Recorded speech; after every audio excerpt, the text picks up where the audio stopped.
Alright, magandang araw na ho sa lahat natin ng mga viewers, Luzon, Visayas at Mindanao all over the world. Welcome naman sa ating panibagong video, panibagong reaction, mga ka-action, mga kakampeng. Grabe ho ang mga kaganapan doon kahapon sa labas ng Senado.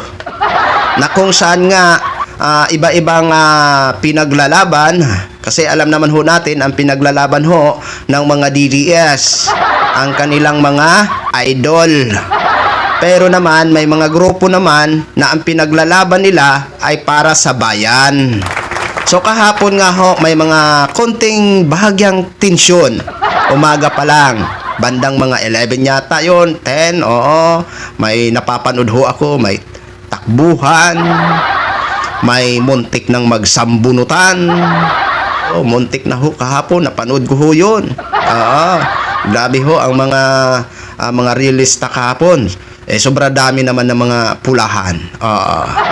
Ang mga green, halos ganun at ganun pa rin. Yung mga green. Pero, dumami ho sila nung hapon na. Nung natapos na ang yung investigasyon ng Blue Ribbon Committee, kuno. So kinahaponan nga, nung natapos na nga, tapos lumabas ho ito si Senador Marcoleta doon sa, sa labas ng Senado, nandun din ho ang kanyang mga, ang mga kamember niya sa INC. Kaya kahapon, marami talaga kahapon. Kasi sumugod nga ang ilan sa mga member ni Senador Marcoleta sa member sa INC. Okay? Pero yung mga DDS talaga na DDS na pure, yung mga supporters ni Sara at ni Bato, kaunti lang. So eto na nga ho, mga ka-aksyon ang nangyari, ang napala ni tatay. Nagbabatuhan kasi. Tapos tatanungin pa ng mga kasama, bakit mo ho pinupusasan? Sinasabi na nga ng Bato ito talaga mga ilan sa mga DDS parang syunga-syunga. Diba? Sinasabi na nga ng pulis, ng bato. Kaya kailangan pusasan. Kasi pinapaalala ng ating mga kapulisan dyan na nakabantay, okay lang kayo na mag-rally, okay lang kayo na magpalitan ng mga diskusyon, wag lang magsakitan. Kasi aarestuhin at aarestuhin kayo dyan kahit saan kayo nakapanig. Kasi iniiwasan nga ho ang magkaroon ng sakitan. Kaya nga ho nandyan ang ating mga kapulisan para masigurado ang seguridad ng bawat mga realista. Alangan ba naman ng nagbatuhan na hindi pa yun aawatin? Siyempre kung sinong nakita mang bato, abay arestuhin ka, pusasan ka na. Diba?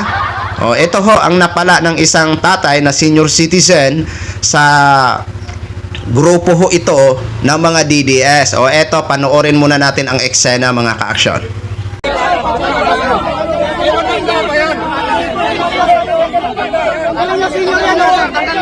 Tanggalin yung boses yan!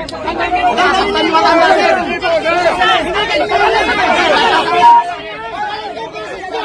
Babayan! Babayan! Lagi na ang puso mo! Magbilang tayo ng tato! Hindi yan ba kayo ng tato? Angay mo!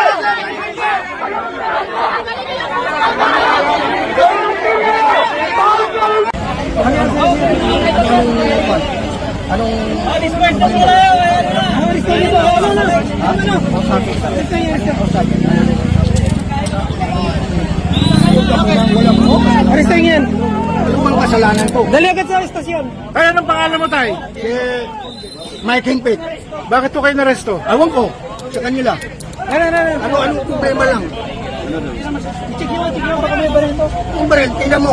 Pagkain yan. Pagkain yan. Ano para akong kriminal nito? Ha? Anong nakita?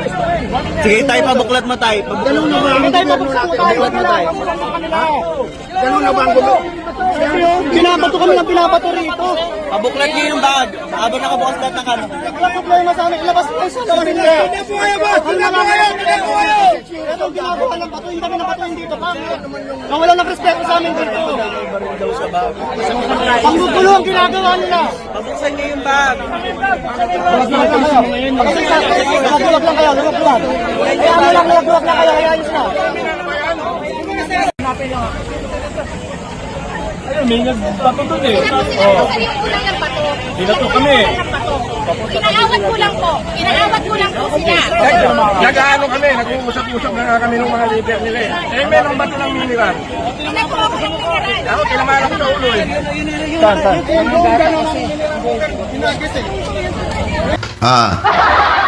Kita nyo?